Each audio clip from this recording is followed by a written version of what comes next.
Hi, and welcome to Westeros Rogue's video review for episode 8 of season 6, No One. And at this point it is starting to get very difficult to give any sort of spoiler warnings before the episodes, because it's really hard to see where some of these storylines are, how they're going to potentially mirror future book storylines. And what I would say about this episode is that maybe it kind of sketches out the rough future arc of, or at least part of a future arc for one character, but I wouldn't say that there are any major reveals or anything like that really to be worried about.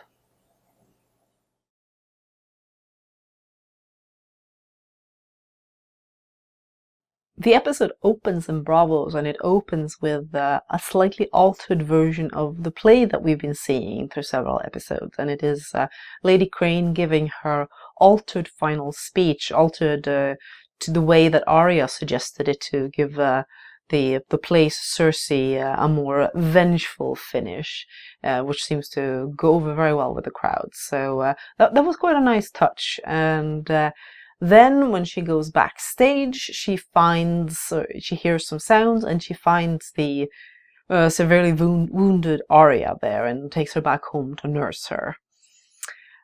So not only has Arya managed to, survive being stabbed in the gut multiple times, she has managed to crawl back to the place of the play, the theater they have there, and is still, ticking along. And fortunately for her, it seems that Lady Crane is quite good at patching up gut wounds, because she apparently liked to distribute them to her lovers when they cheated on her. I have to say that that's quite vicious of her. But anyway, she takes care of Arya for a bit. She suggests that Arya join them because they need an actress. Apparently she fucked up Bianca's face a bit after she tried to kill her, so they need to replace her. Arya says that they won't be safe as long as, she's after me, and she doesn't have a name. Well, Lady Crane seems to accept that, and later when we rejoin them, what happens is that she's off to get some medicine or something for Arya, and the waif shows up and kills her. So Arya was certainly right to be concerned about her safety. And then we get a chase sequence where the still quite wounded Arya, I'm not sure how much time is supposed to have passed, you don't really get a sense of that, but she's able to run across most of the city with the waif in hot pursuit, until she gets back to the little room where she set up at the end of, I think it was episode 5 or 6, I don't quite remember now actually, where she was setting up with Needle. And she's got the one candle lit, and when the waif is advancing on her, she uses Needle not to attack her, but to take out the candle and use her advantage of being able to fight in the dark to kill the waif. Returns to the House of Black and White, carves off the waif's face, and Jaqen seems pleased with this. Arya's not so pleased that he sent her to the waif after her to kill her, but he's basically treating it as she passed some kind of test. Now you're finally no one, which makes the whole faceless man situation seem something like, I don't know, a Sith master apprentice situation. Like there can only be one apprentice to the master, so they have to battle it out and see who survives to really become no one. It was all very peculiar, the way they decided to do the whole waif thing, really, with the strong animosity that she has for Arya, rather than just testing her. She really seems to have it in for her. And finally, basically having this confrontation where Arya becomes victorious, and of course appears to then to turn down Jaqen, because she says, no, I'm Arya Stark of Winterfell and I'm going home. And well, the Braavos scenes this season, there's been good acting in them, and the play in particular, I really appreciated that one. But Arya's arc this season, Arya's character development, that one leaves a lot to be desired. For one thing, we had her going really murderous last season, and this she's kind of, no, I don't really want to kill people who don't deserve it. okay, you're not really a good faceless man, maybe that's what you're supposed to be realizing. But basically the whole faceless man arc is very unsatisfactory. Is it going to end anything like this in the books, that she just decides, this is not for me, I am now taking off with the stuff that I've learned? Would they allow someone to take off like that with their secrets, basically? It seems pretty darn unlikely, to be honest. And so the whole waif situation and what Jaqen is doing, playing them against each other, it just doesn't feel, now that you have the whole picture so far anyway, if she's actually leaving and this is the end of it for her storyline in Braavos, which I suspect it is, it just doesn't add up in a good way. And I mean, we even had people questioning, I've seen, the way that she acted in the last episode, because from going where she was sitting in that dark room and basically waiting for the waif to show up and try and kill her, we've got her strolling about town and buying passage home and seeming rather unconcerned. She's even apparently left Needle back in that room. Those two had people coming up with all sorts of conspiracy theories. Oh, this is not Arya, this is Jaqen wearing Arya's face, or God knows what, to try and explain that's not really Arya being stabbed. And no, that's exactly what it was. There was nothing odd about it. That was Arya being stabbed and surviving multiple gut wounds, and basically setting up this final confrontation with the waif and having it end like this. I find it very not at all satisfactory, really, even though they had some nice scenes, particularly, I'd say, between Arya and Lady Crane. Those were the interesting scenes in Braavos and the play, whereas the House of Black and White arc was unfortunately not very good at all and really didn't amount to much. So that's kind of a downer.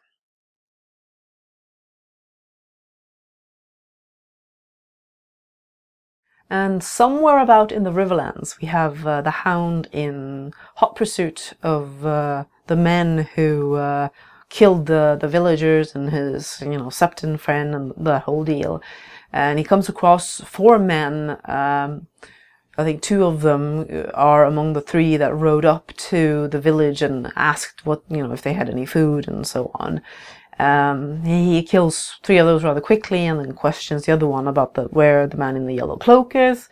Doesn't get a response before he kills the fellow off. And then next thing we see is that he's caught up with what appears to be the lemon cloak, and he is in the process of being hanged together with yet 2 more guys. And they are being hanged by other members of the Brotherhood, including Beric and Thoros.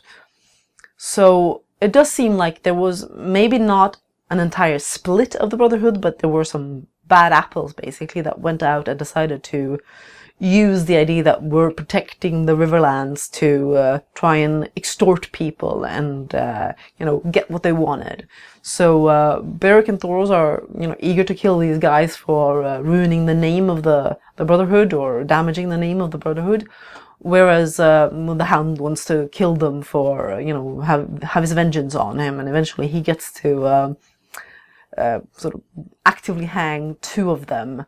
Although he doesn't get to torture anyone or anything like that. So then we move on to him talking to the Brotherhood, Beric and Thoros in particular here, and they want him to join up with them because they feel that there is a reason that he's alive. And, just like there's a reason that Beric was resurrected and is still alive. And apparently they're planning to go north and thinks that he should come along with them. So, Beric and Thoros are, while they're not necessarily very similar to the way the characters were depicted in the novel, there's the scenes with them, ever since they first appear, have been strong scenes and they've been well acted. And I do think that these scenes are a good follow-up to the previous episode. I'm still not quite buying the whole arc with, you have some meaning, Sander, and the whole thing, but okay, at least they're doing more with it, and they're being consistent with the idea that people are telling him that there's some purpose to him having survived. So at least those two tie together in that way. And perhaps, hopefully, although I kind of doubt it, given how crazy people can be about their theories, this will finally put to rest any speculation that Lady Stoneheart is appearing, because Beric is still alive. There is no indication that there is another faction of the Brotherhood being led by anyone else. These were just a few renegades. And they said they don't talk about anyone else being resurrected. Thoros and Beric talk about Beric having a purpose, that, the Lord seems to have a use for him, and that they think that somehow the Hound will fit into these plans as well. But there's absolutely no mention of anyone else being resurrected, and I think it should be really 100%, 200% clear by now, because it's been 100% clear for a long while that no, they're not in any way, shape or form introducing Lady Stoneheart. Other than that, I've written that off a long time ago, so at this stage I'm more bothered by people thinking that they're actually going to do it and having that sort of faith in them somehow. This plays out well enough. It was a good continuation to the storyline of last week.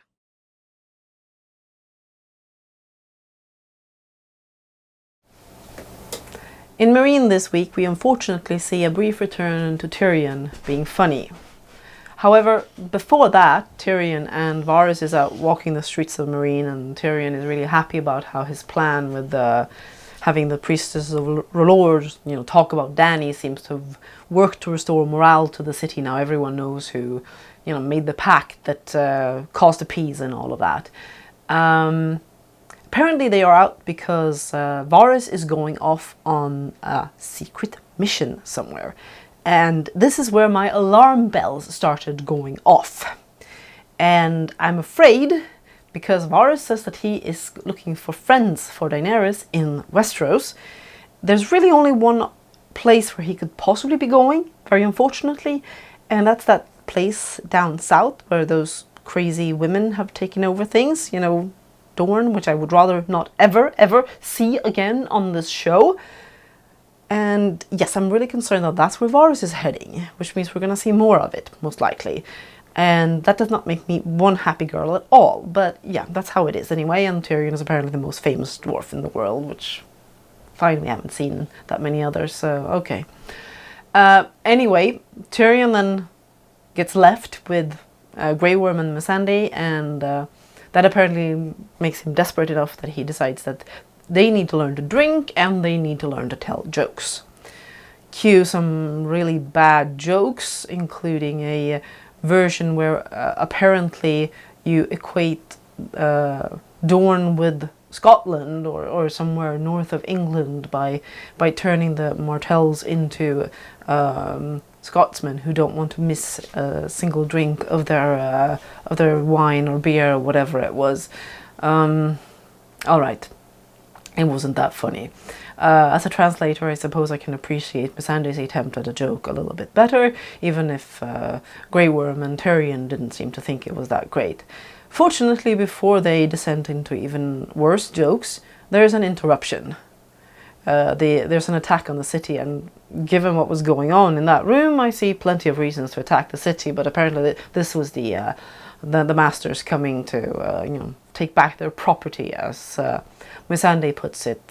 When they go out into the bay, they see that there's this huge fleet waiting, and Grey Worm is from there on not very happy with Tyrion. He's quite pissy with him and, basically tells him to shut up and not give any more bad advice, because this is what has landed them in this situation. So they're deciding to hole up in the pyramid and try and defend from there.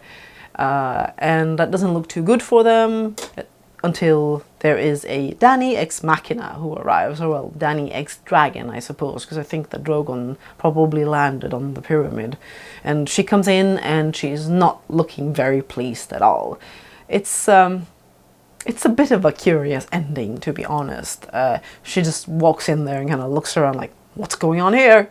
What have you been doing with my city while I was gone? And she doesn't speak or anything, it just kind of just stares at them. It's, I don't really appreciate the funny Tyrion, I am rather apprehensive about Varys's plans, and I don't know what's going to be happening now with Dany when she's back in Meereen, and I don't have huge hopes for how that storyline is going to be shaping up, to be honest, given the way it's been set up so far.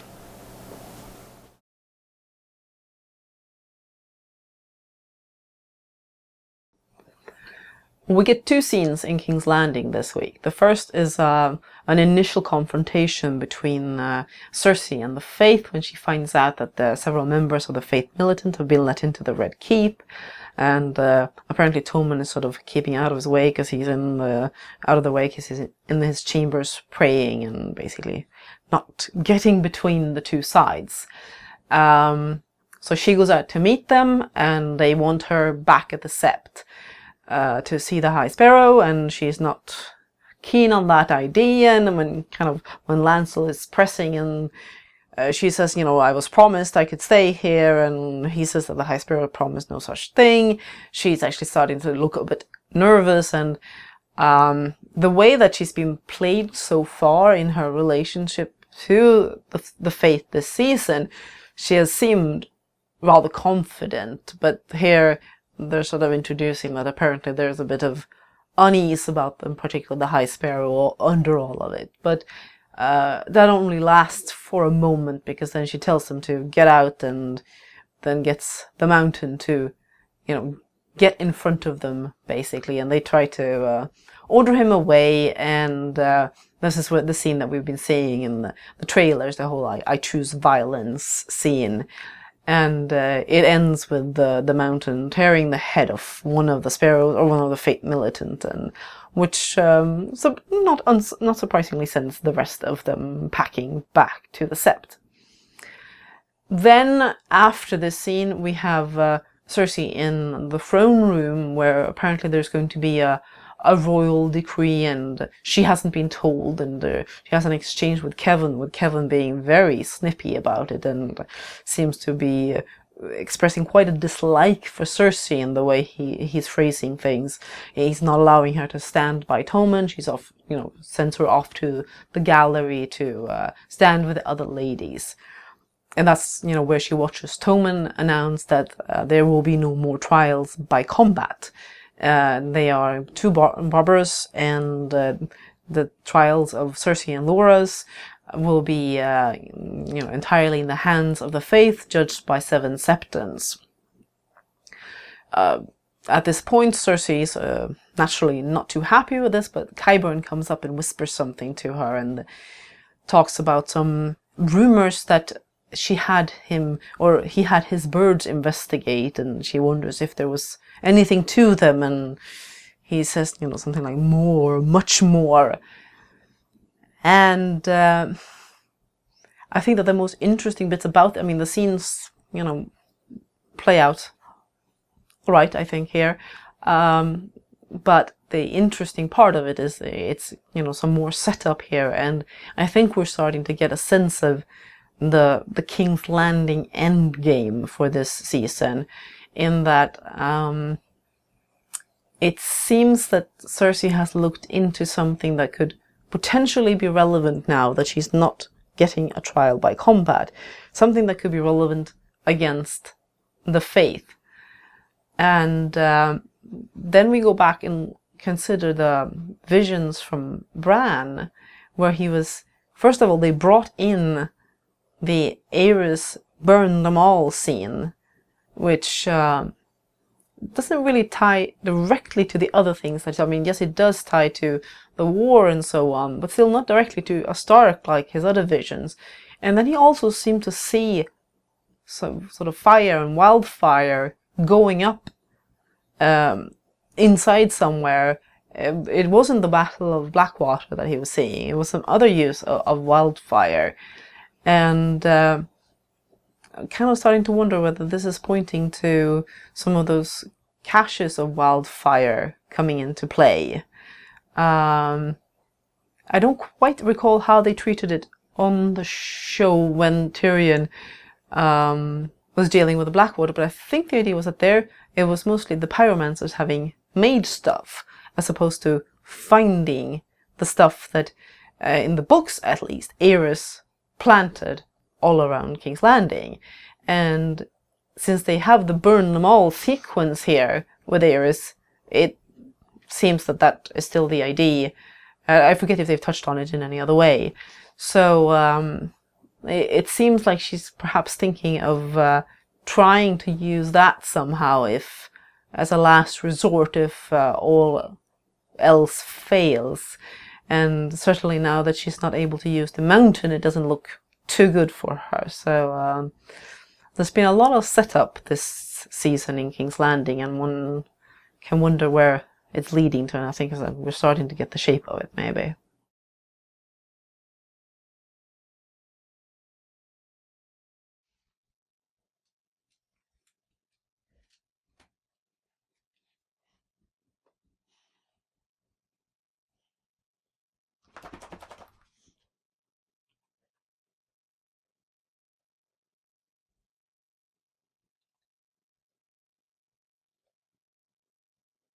Should I start or should I?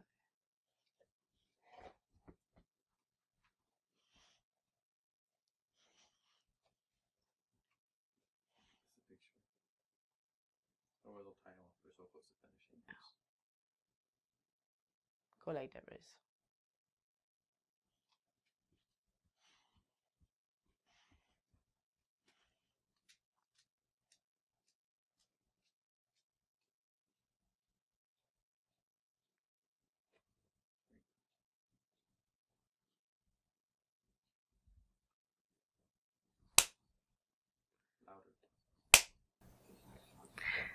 I've saved the best bit for last. Well, sort of, anyway. The week's rant, you could say, and this is the Riverlands, and this is the disaster section of the week. This is one of the big disasters, I would say, of the season so far. And it's because there are a bunch of bizarro characters appearing, which have absolutely nothing to do with A, the characters the way that they started out, or B, any form of realism or any sort of interesting character depiction. And it starts with little stupid things like Brienne and Pod, they reach the Lannister encampment outside of Riverrun, and Brienne demands to be taken to Jaime, and then sort of Pod ends up chatting with Bronn meanwhile. Bronn sneaks up on him and hits him over the head and stuff. And then there's like stupid fan service stuff like Bronn, oh yeah, do you think they're fucking in the tent?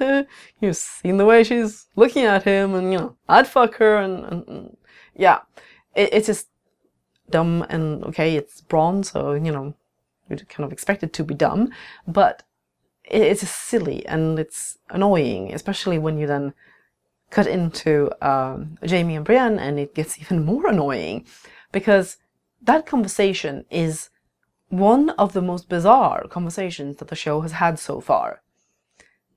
She's telling him about having found Sansa, and he's like, oh, good on you. There's this little problem. My sister kind of wants her dead. Yeah, about that. And then, what are you doing here? Yeah, I'm here for the Blackfish.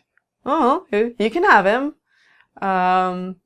Like, what are you planning to do? Well, Lady Sansa's planning to take back Winterfell. This is the Lady Sansa that, he just said a moment ago that, his sister wants her dead. But then Brienne goes and says that, well, she's planning to take back Winterfell from the Boltons, so she needs to tell the army. Does he have a problem with the idea of Sansa taking back Winterfell? Basically being continuing a rebellion in a sense, because at least initially the Boltons were with the Lannisters, then of course they married Sansa, so I'm not quite sure where they stand, but anyway, I don't think and Cersei certainly doesn't want the Starks to have Winterfell back and be in power again. But no, what he says, well, tell the army's kind of occupied at the moment, and it's just this sort of weird phrasing, like, it doesn't make a sense for them to have this conversation. It's so forced the way they've been put together, and then having this conversation on this, in this encampment in front of Riverrun, and going on about how, oh yeah, well, the Tullys are rebels, and why are they rebels just because they're fighting for their home? And, you know, you killed King Rob, and, well, he was rebelling against the crown, and it's, yeah, okay, why, you know, you shouldn't even be talking about these things. You have these completely different opinions, and she's talking about taking that army and its commander up north to continue the fight, and you're just mostly concerned about the phrasing of things from Jaime's side, and like, you know, let's not argue about the politics of things, and even, you know, eventually agreeing that, okay, you get into Riverrun and you get the Blackfish to surrender, and I will give you and his army free passage to the north. Yeah, that seems reasonable. It's just bizarre. It's like you wanted to have Jaime and Brienne together, and you wanted them to have this conversation. You wanted Brienne to be able to attempt to help Sansa. So yeah, let's have them meet and do this little weird, not quite parley, because they're kind of on the same side because they like each other, except they're not. And it was so weird watching. It was just, I didn't know what I was watching when I saw it, to be honest. It just felt like, is this some sort of comedy about, you know, awkward meetings on a battlefield? Because it was just awkward and bizarre. And it doesn't, unfortunately, it gets worse from there. Because then you have Brienne getting into Riverrun and speaking to the Blackfish, and the Blackfish is one of those, you know, being replaced by pod people at this point, because he's like, no, I want to stay and die in my home. I understand that Lady Sansa wants her home back, but this is my home. I've never seen her. Sorry, I'm sure she'll manage without me. Okay, that's nice of you, Uncle Blackfish. Just bizarre that, but you know, they want this particular thing to happen, and that apparently it does not involve the Blackfish going with Brienne from there and agreeing to surrender the castle. Never mind that this is what ends up happening anyway, because the next thing is the wonderful, wonderful Edmure Jaime conversation. And now it starts off with some elements of their conversation from the book, talking about, you know, his son and how they could, you know, he could be raised at Castle Rock and you know, in comfort and so on, and his son's, you know, future scene too. And then it kind of goes off the rails, because Jaime starts talking about their sisters, and he goes on for a long while about the similarities between Catelyn and Cersei, and, you know, they love their children and they're prepared to do anything for their children. I think including, he says, burn down cities. So now that I think about that, that's a bit of a concern there for the whole Cersei wildfire thing. That might be a little extreme, but anyway, then he says that I'm prepared, you know, I don't care about what you think about me. I don't care if you're going to laugh about the fact that, you know, I love Cersei and I'm willing to kill you and your son and every Tully if I have to, because, you know, I'm here to take back Riverrun, and then I can go back to King's Landing. And that's all I want, because I want to be with my sister that I love so much. This is frightening. If you compare this with the stage that Jaime is at in the books when he's at Riverrun, where he tears up the letter from Cersei asking him for help. Here he's saying that his whole motivation for doing what he's doing, it's nothing to do with family loyalty, or, you know, that he feels that it's, you know, necessary to, you know, end the war and get this conflict wrapped up and some semblance of order restored to the kingdom that, you know, is ruled in a somewhat reasonable way by Tommen at this point.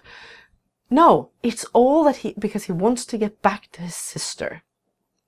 The fact that he loves Cersei controls everything that he does. It's just, I don't know, this is the final nail in the coffin for, you know, Jaime's character, really. Listening to that speech from him to Edmure, you realize there's absolutely not a shred left of the Jaime that, you know, I'm not just going to say the Jaime from the books, but the Jaime of earlier seasons, like the Jaime with, you know, Brienne in the baths at Harrenhal. that Jaime is completely gone, completely wiped out by their desire to have this, you know, two twin-sized womans going on. And yeah, it's absolutely dreadful. And then you finish off this whole disaster by, once Edmure gets into the castle, he immediately decides that he's going to give up the Blackfish and hand him over to Jaime. Okay, Edmure, you've also been replaced by the pod people. That's nice to know. The Blackfish decides to instead go out fighting, so I guess he knew that Edmure had been replaced by the pod people as well, so that's good at least. And then, you know, Jaime gets into the castle and he finds out that the Blackfish is dead, and he's watching over the ramparts and he sees Brienne and Pod sail away and they'll row away in their little boat, and kind of looks after her in a sort of sad way. But, you know, he has his Cersei that he has to get home to, and he really loves her. So that'll make it all much better. This was terrible. This was really, really terrible.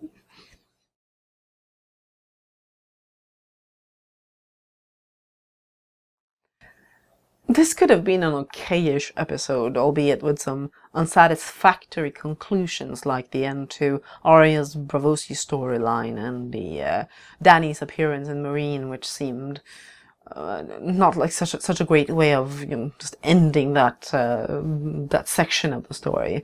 But once you added in the Riverlands material, it, you know, really took a plunge downwards straight through the floor and continued quite a bit under it. So I'm afraid that the final impression of this was that it was rather atrocious. There's about 5 eye rolls, because there were some sections that were really rather eye roll free actually, but there's definitely a spin for the Jaime and Edmure section, because yeah, it was terrible. It was absolutely horrible. And I think that, you know, we saw with the Jaime and Brienne stuff there, you know, again, they're shoving things together that don't belong together at this point in time. I'm guessing now that, you know, they're gonna have Jaime meandering back to King's Landing, even though he's technically banished from there, or maybe it was just while he was dealing with Riverrun. But I kind of dread seeing more of Jaime and Cersei at this point, because it's rather farcical in my mind. And then spoilers. Well, I said at the beginning I thought that there was maybe one character that had a storyline that might roughly go in the direction that it will in the books, and that's Arya. At some point, obviously, she's going to be leaving Braavos. I think that much is true. Is she going to make a break with the House of Black and White? I find it hard to see, again, as I said, that they will just let her go. So I think that they wanted a much cleaner setup, where basically Arya had some time with the Faceless Men to learn to be a badass assassin. Now she's leaving them, going back to Westeros, whether she's going back straight to Winterfell, as she said. I don't know. You know, she even talked about with Lady Crane that she wanted to go west of Westeros, but that seems to have changed her mind about that. She said Winterfell as the last thing there. So don't really know where we will see her next, but I think they've greatly simplified her storyline, and I think it wasn't very satisfactory the way it was. Next week, it looks like it's going to be that big 9th episode that we've had each season. It's called The Battle of the Bastards, so I think we've got a good sense of what the majority of the action in that episode will be about. Whether it's going to be entirely focused or not, I'm not sure, but it seems like it's going to be a major component of it at least. So we'll see how that resolves next. Until then.